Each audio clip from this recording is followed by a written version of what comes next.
Homo Micro.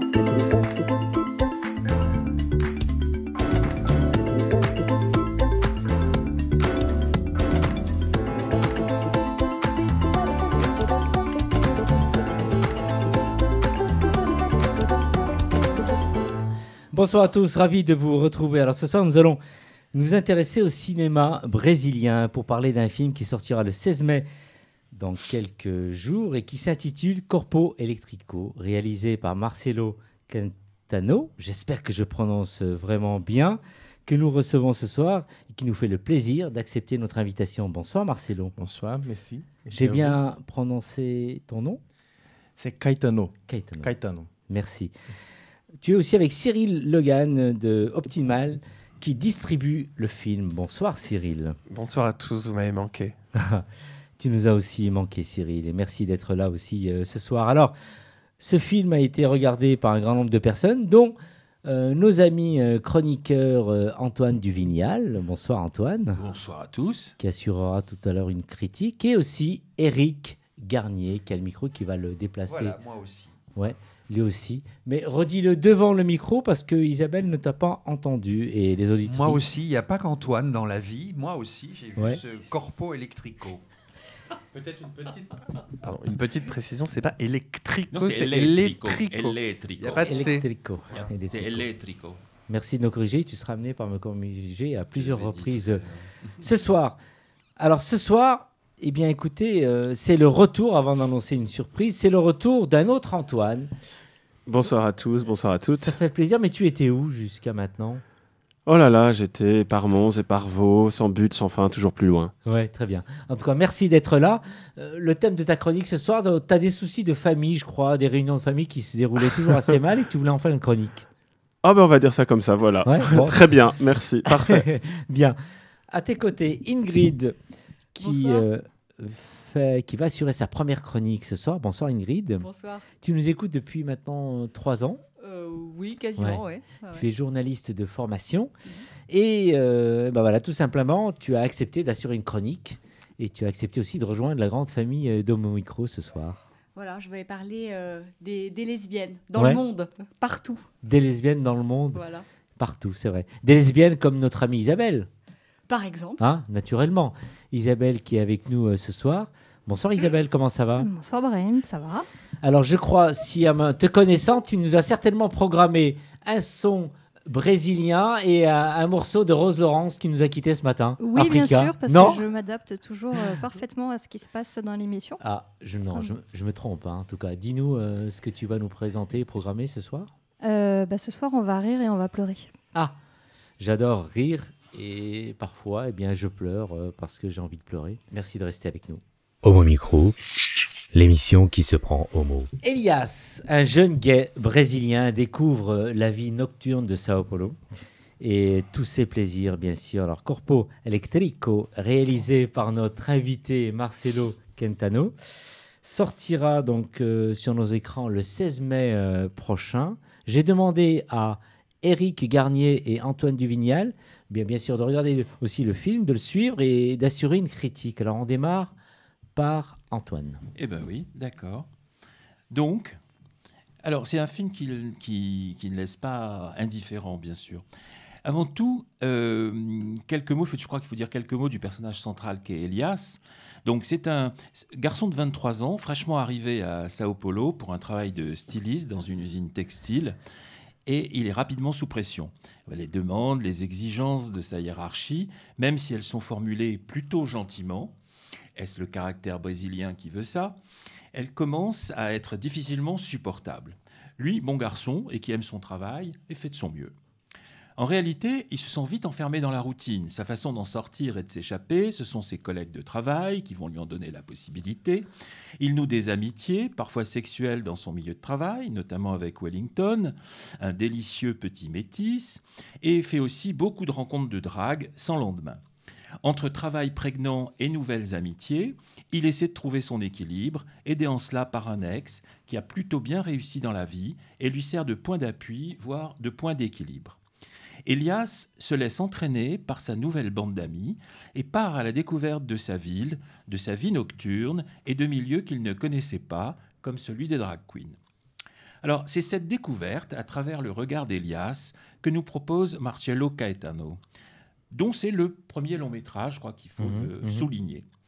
En suivant Elias, on découvre une jeunesse populaire, des homos blancs, métis, noirs, des gays d'origine et de genres différents, et genres pris au plein sens du terme, gender, leurs sorties nocturnes, leurs fêtes et leurs plaisirs sexuels. Bref, on a l'impression que tous ces garçons laissent libre cours à leur fantaisie, leur drôlerie, leur joie de vivre. Mais, et c'est un petit bémol, sans voir pour autant la société dans laquelle ils évoluent. C'est-à-dire que nous avons l'impression qu'on ne voit pas tellement la société dans laquelle ils évoluent. Il y a peu de regards extérieurs qui nous permettraient de prendre conscience de leur place dans une société que l'on suppose très inégalitaire. Alors certes, c'est un film que l'on peut considérer comme une immersion, une tranche de vie, et il suffirait donc de se laisser porter. Pourtant, personnellement, pour moi en tout cas, il y a un point qui interroge. Fiction ou documentaire ? Est-ce une fiction à valeur documentaire ou un documentaire fictionnel ? Et cette ambiguïté pourrait être gênante. Il y a bien un personnage central et des personnages secondaires, comme dans toute fiction. Pourtant, il n'y a pas vraiment de construction, de dramaturgie, et certains pourraient sans doute s'ennuyer. Seulement voilà, ça marche.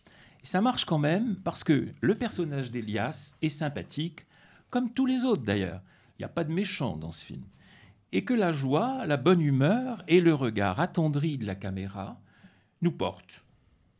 Ce n'est pas un film anxiogène sur la métropole, c'est un film, je dirais presque léger finalement, qui a du charme et qui approche la société dans sa diversité et surtout dans son horizontalité. Et voilà, je pense que ça, c'est sa grande qualité et certainement une des raisons pour lesquelles il faut le voir. Oui. Merci Antoine Duvignal. Avant l'entretien, paroles et commentaires d'Éric Garnier qui va prendre gentiment le micro. Oui, je suis d'accord avec tout. Pourtant, on ne s'est pas consulté.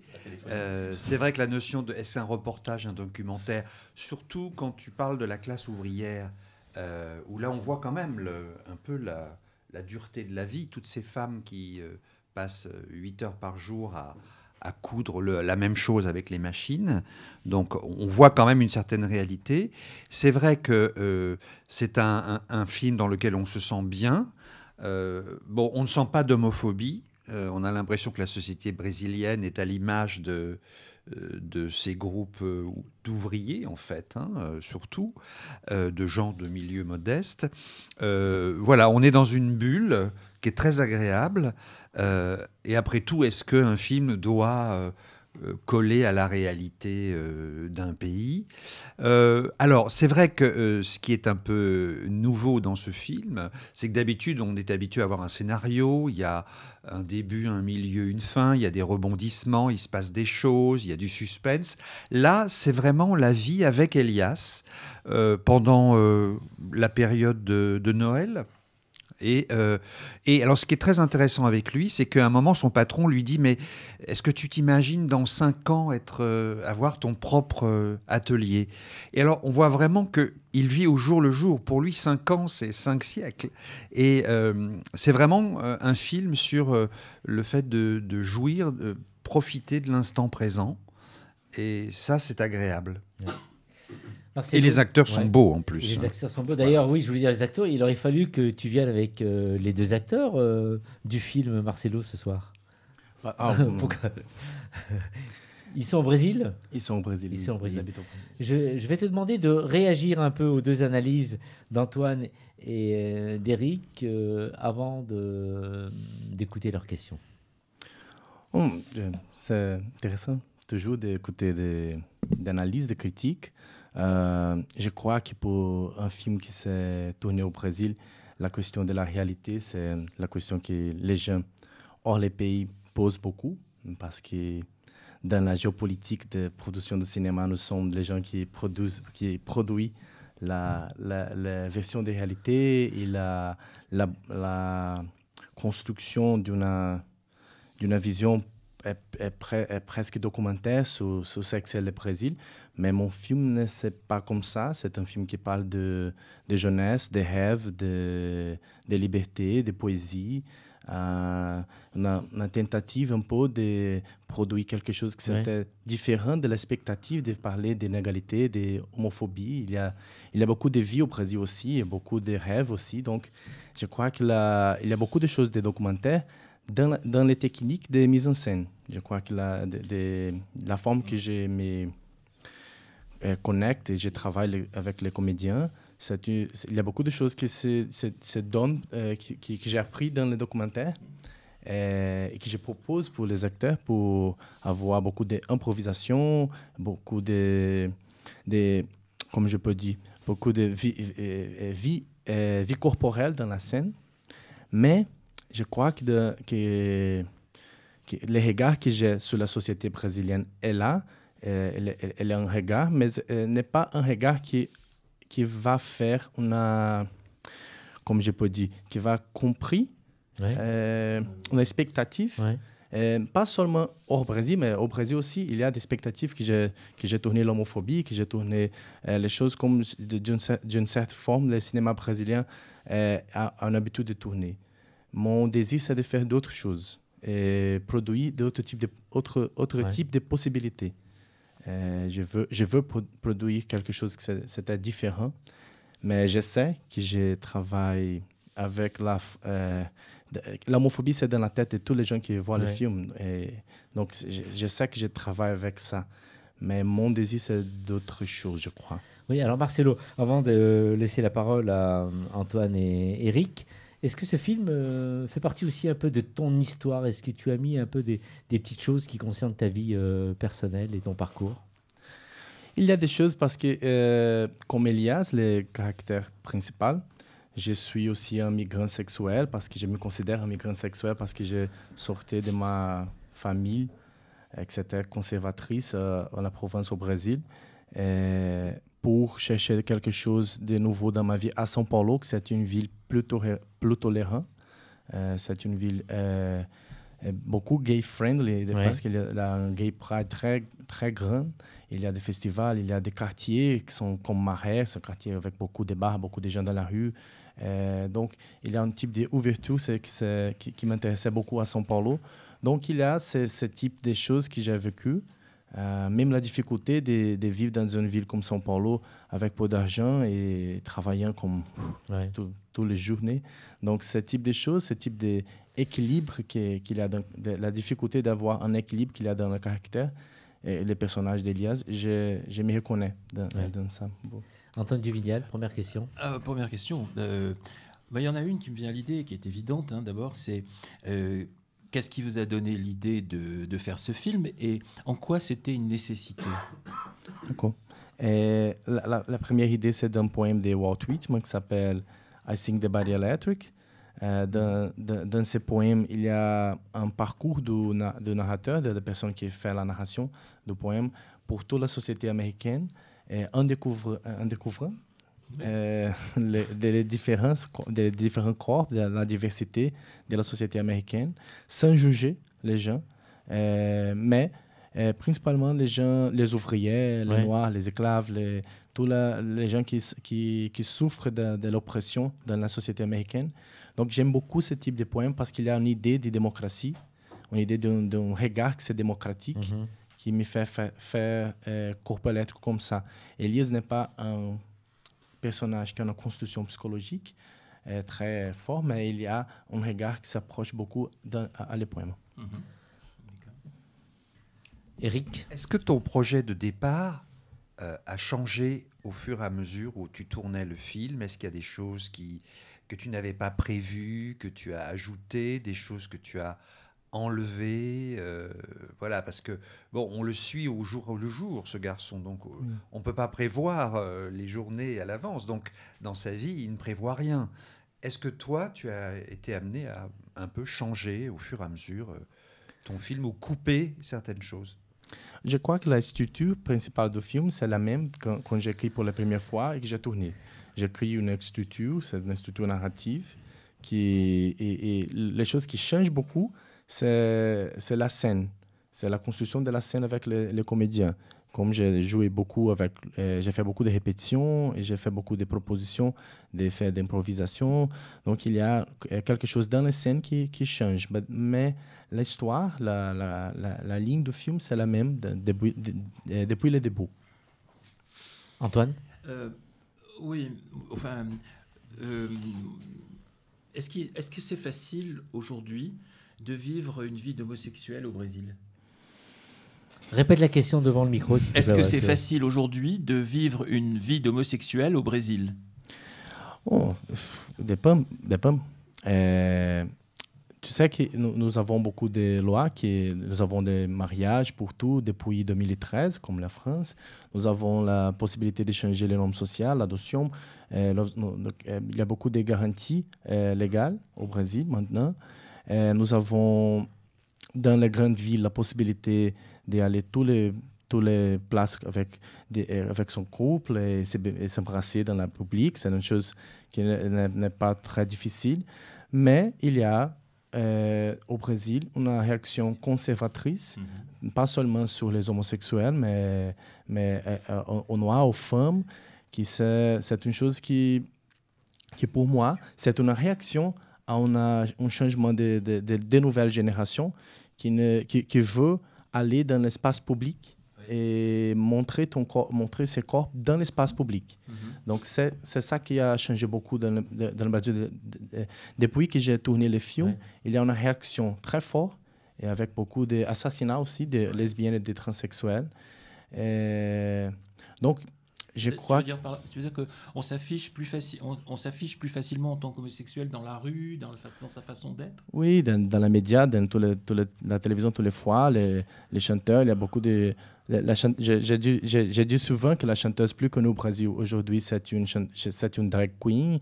Il y a des transsexuels comme Lineker, qui c'est très populaire au Brésil. Il y a une évidence et un espace public, c'est très, très fréquent de voir des homosexuels. Ce qui se passe au Brésil, c'est que c'est un pays très violent et qui vit une vague conservatrice en ce moment. Donc, il y a 2 ans que ça arrivait très fort. Donc, je ne sais pas sur le futur, mais... Ouais. Eric, avant de faire un tour de table... Alors, comment as-tu fait pour recruter tes acteurs? Voilà. Est-ce que ce sont des professionnels? Est-ce que les transsexuels, c'est plutôt... tu les as rencontrés un peu indépendamment de ton casting, ou comment ça se passe? Et comment as-tu fait avec Elias, qui est très très beau aussi? Comment tu fais? Les acteurs sont tous professionnels, sauf Marcia Pantera, qui c'est une drag queen, mais pour moi, un drag queen, c'est un acteur professionnel. On travaille tous les jours avec ça. Et il y a 2 autres cas des non-professionnels, mais tous les gens sont d'école de théâtre. Même les transsexuels, ils sont d'école de théâtre. J'ai découvert, fait des castings dans des écoles de théâtre. Et pour Elias, nous avons travaillé beaucoup parce qu'il est de Paraíba, que c'est un État au nord-est. Il ne connaît... Quand je lui ai invité à faire le film, il n'avait jamais été à São Paulo. Donc, il a passé beaucoup de temps avec moi dans la ville pour reconnaître un peu la ville et développer encore de la ville, parce qu'il était très de la plage, de la marijuana, de ce type de choses. Donc, et São Paulo, c'est une ville très frénétique et de travail. Tous les gens travaillent beaucoup. Donc, c'est un temps pour se transformer dans un garçon de São Paulo. Ingrid. Alors, je sais que le film n'est pas sorti encore en France, en tout cas. Le 16 mai. Ouais, le 16 mai, mais j'imagine qu'il y a pas mal de gens qui l'ont vu déjà. Ouais. Et du coup, quelles ont été les réactions au Brésil ou ailleurs? Au Brésil, c'était très chaud. Nous avons beaucoup une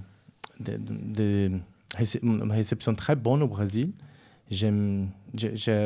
Comme je peux dire, nous avons reçu les 2 principaux prix de la critique comme meilleur film au Brésil. Donc, c'est un film très différent des choses. Le Brésil, c'est un pays très mélodramatique. Et le film n'a pas de mélodrame. Je déteste les mélodrames. Oui. Donc, le film, est très fluide. C'est pareil un peu un documentaire, comme on disait. Donc, je crois que c'est une surprise au Brésil, la réception. Mais pas pour... mais pour le monde, il change beaucoup. Il change beaucoup. Il y a des lieux qui reconnaissent beaucoup de choses au film, mais je crois que il est un peu exotique aussi parce que ce type de liberté des jeunes brésiliens, c'est une chose très différente de ce que je vois dans des jeunes européens. Donc, je crois qu'il y a un côté exotique. Dernière question, Antoine Duvignal. Oui, j'ai vu que vous étiez producteur, coproducteur du film. Est-ce que ça veut dire que ça a été difficile à produire, ou est-ce que c'est juste parce que un besoin d'implication totale dans le film, y compris dans la production? Oui, j'ai fait la production parce que pour moi, c'est important de faire un dessin de production, un studio de production qui d'une certaine forme se relationne avec les types de films que j'ai fait, parce que je change beaucoup de choses dans les plans de tournage. J'ai moi-même fait des castings, je centralise beaucoup. C'est plus de liberté. Oui, c'est plus de liberté, parce que quand j'ai fait les meetings avec les producteurs, la première chose qu'ils ont me demandé, qui sont les comédiens. Ils sont de la télé, ils ne sont pas. Et j'aime beaucoup travailler avec des jeunes qui ne sont pas dans les mainstream, qui ne sont pas dans les films plus populaires. Donc, pour moi, c'est beaucoup plus de liberté. Je comprends. D'accord. Cyril Legan qui est avec nous d'Optimal. Alors Cyril, pourquoi avoir choisi et accepté de distribuer ce film? Il y a plusieurs raisons, mais au départ c'était le titre qui m'a intrigué en anglais, parce que c'est Body Electric, et puis voilà le poème, et puis aussi il y a une chanson de Lana Del Rey, parce que je suis très fan de Lana Del Rey, et je me suis demandé s'il y avait un rapport ou pas. Et c'est vrai que voilà, le film, quand je l'ai découvert, ça m'a vraiment tout de suite captivé. Et puis c'est la rencontre aussi avec Marcelo. On s'était vu au festival Chéri Chéri. Et tout d'un coup, c'est devenu une évidence c'est pour ça que j'ai envie de faire ce métier. C'est pour ça que j'ai envie de faire découvrir des films pour des gens comme lui, qui sont passionnants, qui sont cultivés. Il est d'ailleurs très francophile dans ses références. On n'en a pas parlé. Il s'inspire beaucoup des films français et européens. Et voilà, on a eu un échange vraiment vif. Et j'ai l'impression que c'est vraiment, depuis que ça fait 1 an et demi que j'ai commencé à faire des films au cinéma pour Optimal, c'est sans doute la sortie dont je suis le plus fier et le plus enthousiaste. Ouais. Merci Cyril. Vous restez avec nous pour la suite de l'émission. Merci à vous. Merci.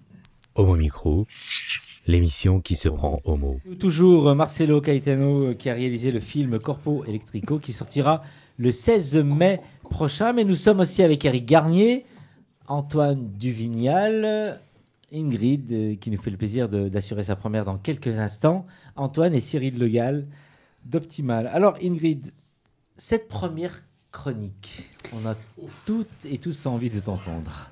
Alors, je vais vous parler de ce qui s'est passé jeudi. Est-ce que vous savez ce qui s'est passé jeudi? Jeudi, moi j'ai dîné avec ma mère. Voilà. Ouais. Mais en soi, je suis pas sûre que ça soit une super info pour toutes les lesbiennes. Non, en fait, jeudi dernier, c'était un jour un peu spécial. Mais sa mère est lesbienne. Super. Mais c'était quand même pas le même niveau que la journée mondiale de la visibilité lesbienne. Enfin, à moins qu'elle soit particulièrement militante et qu'elle ait fait de ce dîner un événement. Mais en tout cas, c'était la journée mondiale de la visibilité lesbienne. Et pourtant, c'était un jour complètement invisible. En fait, grosso modo, personne ne sait ce que c'est. Hein. À l'association des journalistes LGBT, on s'est demandé, personne connaissait, on a dû chercher sur Google. L'année dernière, le site américain After Ellen, qui est pourtant quand même très renseigné, s'est demandé de quand ça datait, cette histoire. Ils ne savaient pas. 2007, 2008, enfin bref, c'est vraiment un gros mystère. Franchement, c'est quand même assez ironique qu'on en soit là et que la journée de la visibilité lesbienne soit aussi peu visible. Il y a même eu un hashtag en anglais, not very visible, pas très visible. Et en plus, par-dessus le marché, les Canadiennes, elles, parce qu'elles veulent toujours se démarquer, elles ont décidé de faire ça un autre jour, le 6 mai. Donc ça sera le 6 mai prochain.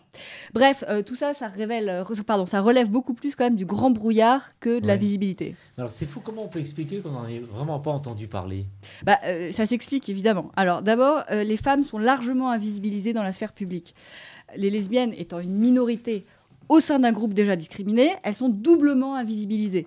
En tant que femmes d'abord, et puis aussi en tant qu'homosexuelles. Grosso modo, c'est la double peine, quoi. Ouais. Alors, c'est vraiment... la situation est vraiment préoccupante. D'après le dernier rapport de SOS Homophobie, le nombre d'agressions lesbophobes a augmenté de 16% entre 2016 et 2017. Et pendant ce temps-là, tranquillement, dans la presse française, on lit des articles sur, je cite, « les femmes qui aiment les femmes ». Enfin bref, tout le monde semble très très gêné. Rien que le mot lesbienne semble difficile à prononcer. Les hétéros, bon, eux, ils n'aiment pas trop dire lesbienne. C'est gênant. On se souvient d'Édouard Philippe, qui, dans l'émission Politique, était interviewé par Léa Salamé le 28 septembre dernier. Et lui, il disait ça. Pour les couples féminins. Couples féminins. Des couples féminins. Couples féminins. Voilà, c'est gênant. Hein. Ouais. Mais les lesbiennes elles-mêmes rechignent souvent à dire lesbienne. Par exemple, dans la mini-web-série québécoise Féminin, Féminin, un des personnages dit... Je vais pas me promener avec un chandail lesbienne, tu sais, je suis pas à l'aise. Je trouve ça vraiment laid comme mot, lesbienne. Voilà, alors ça fait sourire, mais ça gêne aussi. Pourquoi ? Parce que le terme lesbienne est associé à la sexualité, et notamment au porno. La majorité des requêtes Google qui contiennent le mot lesbienne sont de nature pornographique.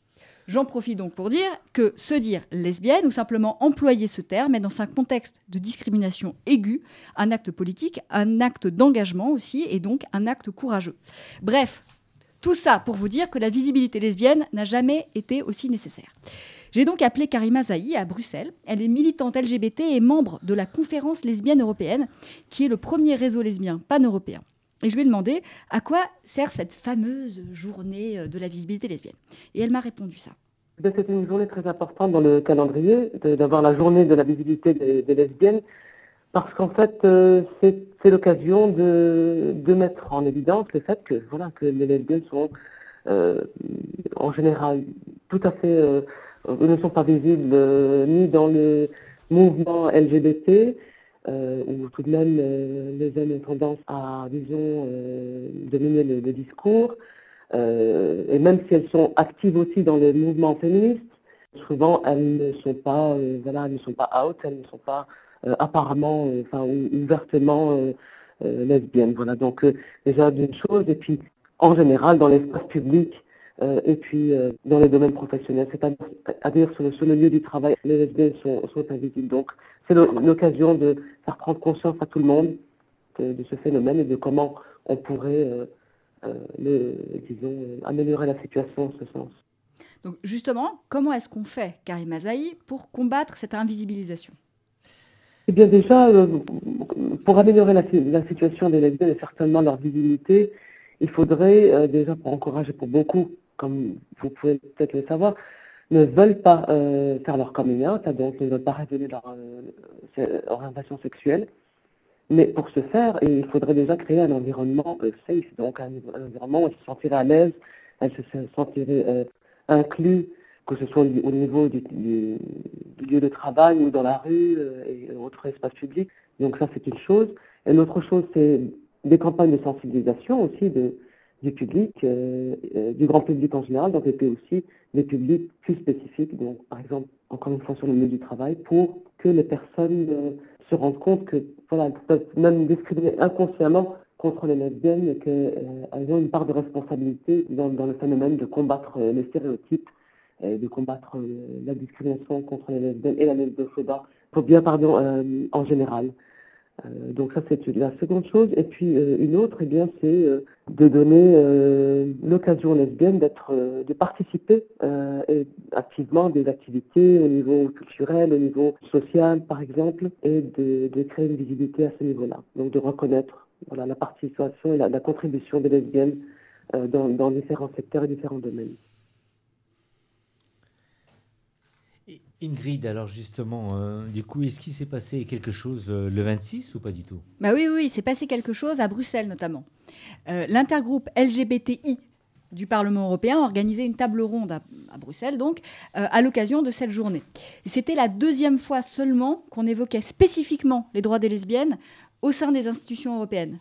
La deuxième fois dans l'histoire des institutions de Bruxelles. Donc, ce n'est pas rien du tout. Cette table ronde a d'ailleurs commencé par un message de la Commission européenne et ensuite différents activistes ont pris la parole. Et donc, j'ai demandé à Karima Zahi ce qui s'était dit pendant cette réunion. Les points principaux, c'est qu'il y avait Enfin, il y a une nécessité de mettre en place un réseau européen de lesbiennes. Bien sûr aussi la nécessité d'avoir des fonds de soutien donc pour le développement des activités de ce réseau. Je pense que c'était les éléments clés. Mais d'autre part, on a aussi discuté des devoirs des institutions européennes par rapport au respect des droits fondamentaux des lesbiennes qui sont demandeuses d'asile et qui sont persécutées bien sûr sur la base de leur orientation sexuelle. Et aussi, on a fait un peu le tour de la situation des lesbiennes dans les Balkans, dans les régions des Balkans, mais aussi en Asie centrale, un tout petit peu. Voilà. Bon, les besoins spécifiques des lesbiennes ne sont pas pris en compte dans les politiques européennes. Mais maintenant, grâce à des militantes comme Karima Zahi, justement, la Commission européenne et le Parlement européen ont pris bonne note de tout ça et se sont rendus compte que pour échafauder des politiques publiques, on ne pouvait pas le faire ex nihilo. Et il faut s'appuyer sur des études et sur des données sur les lesbiennes. Pour l'instant, ces études et ces données, elles n'existent pas. Donc, conclusion, il faut s'y mettre. Et deuxième conclusion, vraie conclusion, je voudrais rappeler qu'en France se tiennent en ce moment les états généraux de la bioéthique et on y débat notamment de la PMA. Ouais. Grosso modo, l'égalité des droits est en France un sujet de débat, sujet largement confisqué d'ailleurs par les groupes les plus réactionnaires comme la Manif pour tous. Et donc, pendant qu'ici, la limitation de nos droits est débattue, on ne peut que se réjouir qu'au moins à Bruxelles, au niveau européen, on parle de quoi ? De l'extension de nos droits. Merci Ingrid d'être venue sur cette journée, vraiment bonne première pour toi. Est-ce que tu as déjà une idée un peu du thème de la prochaine chronique ? C'est en fonction de l'actu. Exactement, ça sera en fonction de l'actualité. Ouais. Merci Ingrid. Merci. Homo Micro, l'émission qui se prend au mot. Allez voir Corpo Electrico, réalisé par Marcelo Caetano, qui sortira le 16 mai prochain. Marcelo qui est resté bien sûr avec nous. Nous sommes toujours avec Éric Garnier, Antoine Duvignal, Ingrid que vous venez d'entendre, mais aussi Cyril Legan d'Optimal. Et tout de suite, ce sont les cousinades de notre ami Antoine Leblanc. Oui, mais je vais me permettre de faire une petite remarque avant de commencer ma chronique, juste pour remercier Ingrid parce que et puis de faire un petit mea culpa parce que c'est vrai que moi non plus, par exemple, je ne savais pas du tout que jeudi dernier c'était la journée de la visibilité lesbienne et en fait, je trouve que ça fait suffisamment de temps qu'on le dit qu'à Homo Micro, il n'y a pas suffisamment de lesbiennes, il n'y a pas suffisamment de voix féminines. Merci notamment Isabelle de nous l'avoir fait remarquer pas mal de fois. Donc, on fait ce qu'on peut, c'est vrai que c'est pas toujours facile, mais voilà, au moins maintenant il y a Ingrid. J'espère que tu reviendras souvent, le plus souvent possible, et qu'il y en aura d'autres. Voilà. Oui, de toute façon, nous comptons à peu près 4-5 filles qui font partie de l'équipe de Mon Micro aujourd'hui. C'est trop peu. C'est trop mais peu. Bon, voilà. Bien. Alors, merci Antoine de l'avoir souligné. Donc, je ne sais pas, parce que pour le coup, j'ai une chronique qui est pas très radicale. Vous allez voir, je m'attendrai avec l'âge, je crois. Enfin, bref, je vais vous parler donc de cousins, parce que je ne sais pas vous, mais moi, j'ai un certain nombre de cousins germains. Ça vient du fait que mes grands-parents ont pondu en grande quantité, tous les 4, allez hop, 14 enfants, et que parmi la marmaille ainsi créée, il s'en est trouvé pas mal, tous en fait, qui ont décidé de reproduire le processus. Qu'on trouve ça cool ou pas, évidemment, ça dépend beaucoup du contexte, des valeurs familiales, etc., etc. Ce que je voudrais évoquer aujourd'hui, ce sont ces occasions de retrouvailles familiales en grand nombre, qu'on appelle parfois des cousinades, enfin, surtout dans les zones familiales en grand nombre, ascendant catho, mais bien sûr, pas seulement. Est-ce que déjà, à ce stade, certaines auditrices et auditeurs ont déjà eu une sorte de hoquet de dégoût ? Pas du tout. Pas tant à la mention du catholicisme bontain, bien sûr, mais plutôt à l'évocation de ces événements familiaux élargis ? Vous en faites pas, ça va venir, j'en suis sûr. En fait, il n'y a pas tant d'occasions que ça. Les mariages, les enterrements et les anniversaires spéciaux, genre les 60 ans de l'oncle Truc, les 50 ans de mariage des grands-parents... Ça rigole fort au buffet des crudités. Et ça parle des oncles et tantes éloignés. Et ça regarde les baptêmes. Ah ça, ascendant catho, on connaît, Eric.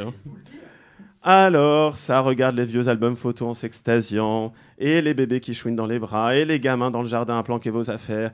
Et tout le monde y chante en chœur une chanson écrite spécialement pour l'occasion sur l'air des copains d'abord. Ça y est, le hoquet de dégoût, les mémoires amères qui ressurgissent, oui. Bon, c'est pas très étonnant, hein, parce que oui, statistiquement, les lesbiennes, les gays, les bi, les trans sont pas exactement majoritaires dans ces occasions.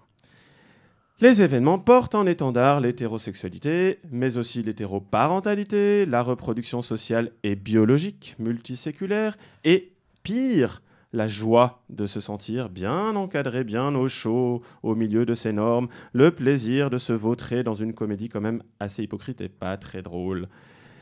Alors bien sûr, il y a eu quelques évolutions, quelques élargissements du cadre. On ne maintient pas une norme aussi puissante sans l'ajuster régulièrement.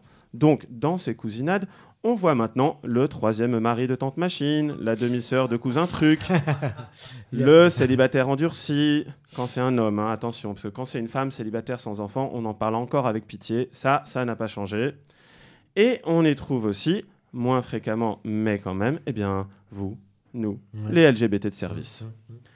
Personnellement, comme j'avais beaucoup de cousins, je me suis tapé... Pas d'esprit mal placé. Pas d'esprit mal placé. Je me suis tapé, pendant mon adolescence et dans ma vingtaine, un nombre impressionnant de mariages en famille. Avant de réaliser que je n'étais pas obligé d'y aller. Et non, que 3 coupes de champagne vers 17h ne compensaient pas, mais alors pas du tout, les nuisances familiales et les conversations toxiques, les PowerPoint et Claude François, le rock à 2 en mode hétéro qui s'amuse comme des petits fous, mais cherche quand même un ou une partenaire plus si affinité, le dîner placé à la table des cousins du même âge déjà mariés et multiparents. Oui. D'ailleurs, je précise, moi j'ai toujours préféré la table des irrécupérables, en mode « foutez-moi la paix », le premier qui me demande « et toi tu comptes te marier bientôt ?» Je lui fous une baigne. Non, en fait, seulement dans ma tête, puisque en fait, dans la réalité, je disais non, c'est pas prévu. Bref, j'ai fini par zapper les cousinades version mariage. En revanche, pas évident de zapper les enterrements. Quand ça commence à tomber comme des mouches, eh ben, c'est triste. Et ça peut faire du bien de partager un peu ça. Et puis, il y a quand même des gens qu'on aime bien quand même. Hein. Comme on dit, il ne faut pas jeter le bébé avec l'eau bénite. Récemment, donc... Merci de rire, hein, c'est gentil. Récemment, donc, j'ai enterré une de mes grand-mères qui avait la peau dure, hein, 106 ans, 28 petits-enfants, 99 arrière-petits, etc. Oui, voilà. C'était pas vraiment triste. Il y a des gens qui sont proches de leurs grands-parents. C'était pas trop mon cas. J'avais certes une certaine admiration, mais on peut pas dire que la vieille débordait d'affection. Hein. Écoutez, par contre, on se souviendra très longtemps de sa cuisine de guerre 60 ans après, avec les produits périmés depuis 12 à 14 ans, et la gestion millimétrée de l'eau de vaisselle, qui n'était jamais vraiment sale, hein, faut pas gâcher, hein, c'est pour ça. Bref, je passe à son enterrement, donc j'ai retrouvé une bonne partie de ma famille que je n'avais pas fréquentée depuis des années. Au début, j'ai eu l'impression qu'eux n'avaient pas changé tant que ça, à part quelques rides, des crânes moins garnis, et bien sûr quelques ribambelles de petits enfants blonds. Moi, en revanche, je suis devenu plus tranquille, plus assumé. Et cerise sur le gâteau, je me suis marié aussi et j'ai eu aussi des enfants. Comme quoi, on n'échappe pas forcément à son karma. Ma grand-mère devait être pliée en 4 dans sa tombe. En réalité, quelque chose d'autre avait changé. J'ai eu des alliés, ou plutôt, des gens qui ont essayé d'être des alliés. Certes, alors le mot allié, c'est les Américains hein, qui disent ça maintenant, hein, pour les gens qui sont théoriquement gay-friendly. Certes, c'était des alliés encombrants, maladroits, pour ne pas dire pire. Ils me donnaient leur opinion sur le mariage entre personnes de même sexe. Et puis ensuite, ils m'invitaient à leur rendre visite. Ils me montraient des photos ou des vidéos festives où ils se trouvaient avec d'autres gays et d'autres lesbiennes, en disant que quand même, nous, les gays et les lesbiennes, on savait s'amuser. Hein. Il y a même eu des cousins qui m'ont fait part de petits secrets de famille. Un cousin un peu inverti qui a réussi à venir me parler en cachette de sa femme. La tante, Manif pour tous, qui est venue m'expliquer que le choix que j'avais fait pour mes enfants était le meilleur possible dans ma situation. Yam, on adore. Bon, mais en fait, en réalité, dans tout ça, ça grinçait un peu dans tous les coins quand même. Ça fuyait d'un peu partout. Le bon vieux cadre, eh ben, ça sentait le parapluie percé. Quelque part, on respirait. Alors oui, il y a encore du boulot, il y a encore du chemin. ça reste un système normatif.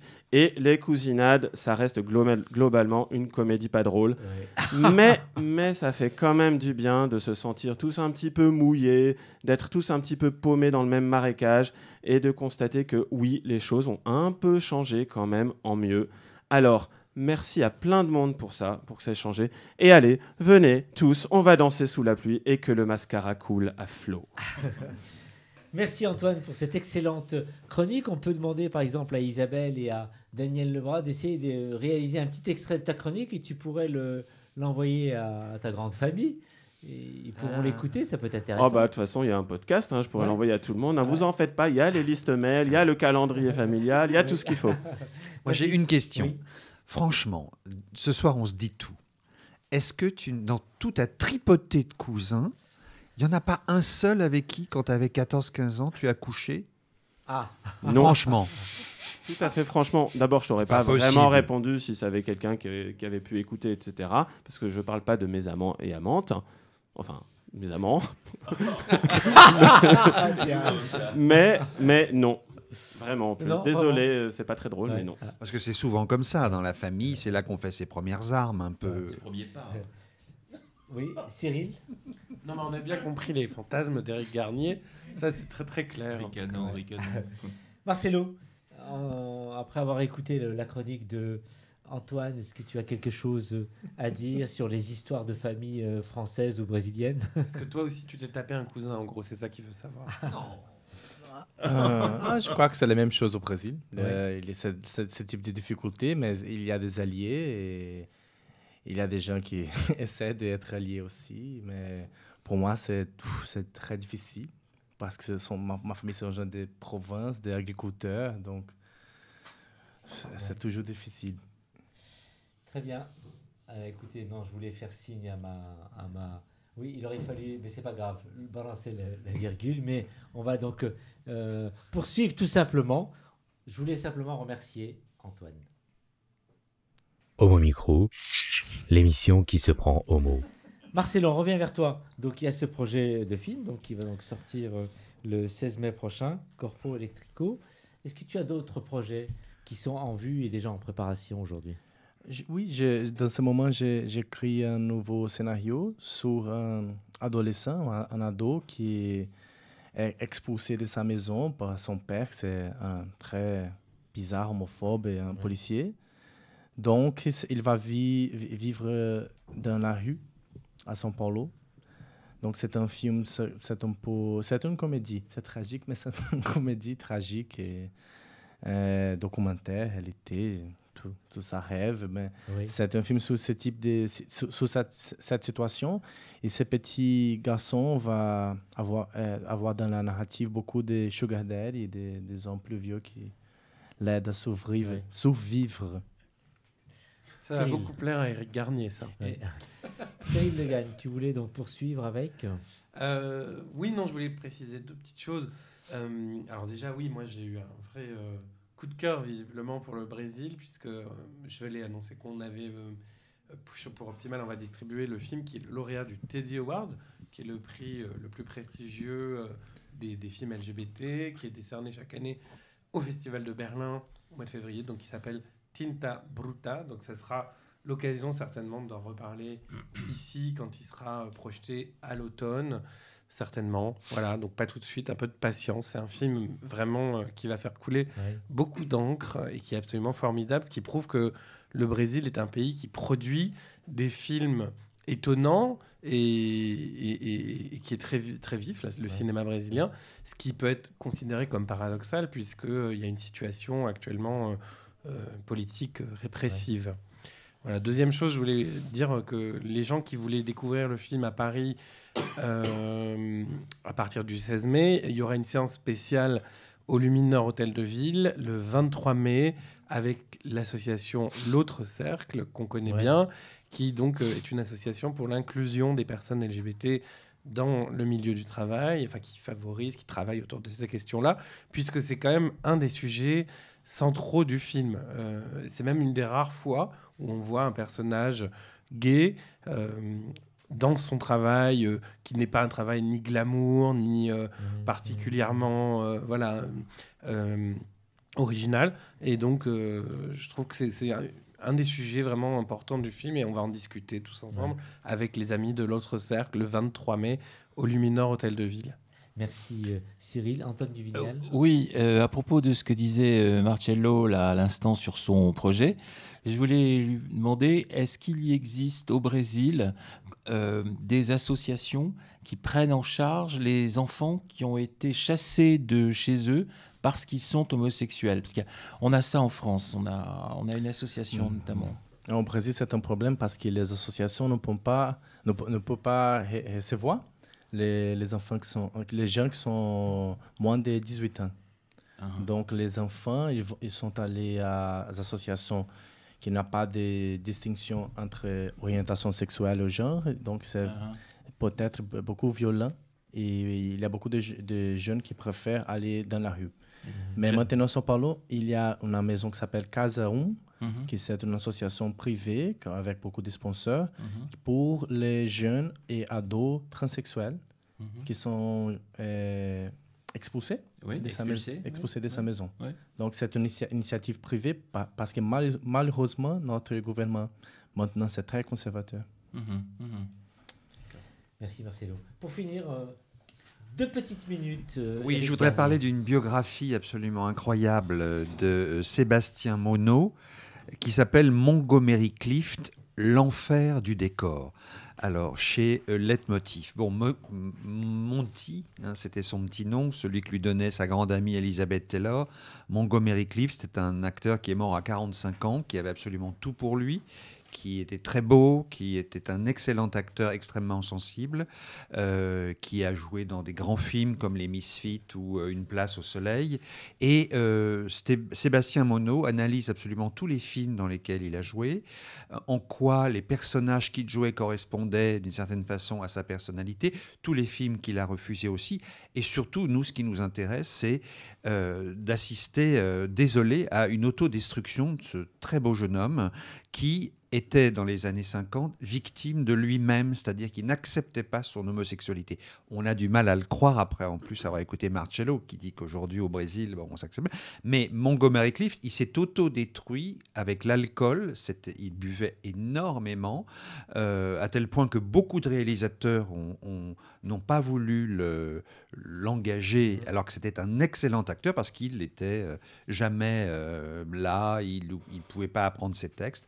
Donc, en quoi la haine intériorisée de soi-même quand on est homosexuel et qu'on ne s'accepte pas dans les années 50, c'est dramatique. Et ça a touché cet acteur qui avait absolument tout pour lui. Alors, pour terminer, Sébastien Monod fait un travail gigantesque. Il analyse absolument chaque film et dans chaque film, la place de Montgomery Clift, en quoi il a apporté quelque chose à chaque film. Et c'est vraiment une biographie comme on n'en fait jamais. Donc ça s'appelle Montgomery Clift, l'enfer du décor. Son enfer, c'est lui-même. Sébastien Monod chez Leitmotiv. Merci. Oui. Oui, comme d'habitude, jolie petite recension d'Éric. Mais excuse-moi, à mon avis, rien n'a changé. Rien n'a changé. Tu veux dire dans le milieu artistique ? Dans le milieu du cinéma hollywoodien, en tout cas actuellement, aujourd'hui, à mon avis, on en est au même point. Marcelo, c'est vrai, rien n'a changé. Oui, c'est vrai. Les comédiens plus connus aux États-Unis, ils sont généralement avec sa femme. Et je crois que Montgomery Clift a marié Shelley Winters, je crois. Alors, il ne s'est pas marié, non. Il a vraiment...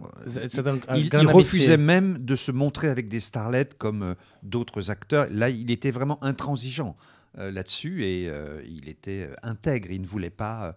faire croire que... et en même temps, il n'acceptait pas du tout son homosexualité, mais il ne voulait pas non plus faire croire qu'il était hétérosexuel. Mais il y a beaucoup d'acteurs comme ça hollywoodiens qui n'ont pas accepté leur homosexualité et qui se sont mariés. Et avec des mariages complètement bidons. Je pense à Gary Cooper et d'autres. Marcelo ? Oui, c'est vrai. Il y a John Travolta aussi. Hein, oui. Alors, quand même. quand même, c'est toujours comme ça dans le cinéma, dans le sport et dans la politique. Mais en politique, le Brésil a une longueur d'avance parce que eux, quand même, ils ont eu une présidente femme. Bonne conclusion et bonne fin. Merci Antoine. Marcelo. On va donc rappeler le film Corpo Electrico qui sortira le 16 mai prochain. Merci d'avoir répondu à l'invitation. Merci à vous. Ouais. Et à bientôt quand vous passez en France. Eh bien, n'hésitez pas. Pour le prochain film. Oui, pourquoi pas. J'espère. Merci Marcelo. Antoine Duvignal, au revoir, à bientôt. Au revoir, à bientôt, à très vite même. Éric Garnier, au revoir. Voilà, c'était très sympathique. Ingrid, merci pour cette première, vraiment ravi. Il faut que tu reviennes le plus rapidement possible lundi. À très vite. Donc lundi. Merci. Peut-être Ingrid. pas ce lundi. Hein, mais... Antoine Leblanc, merci. Merci à toutes et tous. Et Cyril Legagne d'Optimal, merci d'être passé par chez nous. Et toi aussi, à très très vite. Il faut que tu sois plus régulier, bien sûr. Et oui, comme dirait mon ami Yvette Leclerc, je reviendrai. Merci pour la réalisation radio de la part de notre amie Isabelle. Et merci aussi pour la partie film à Daniel Lebras. Cette émission, c'est fini pour ce soir. Et à très vite, à très bientôt avec nous. Au revoir. Homo Micro.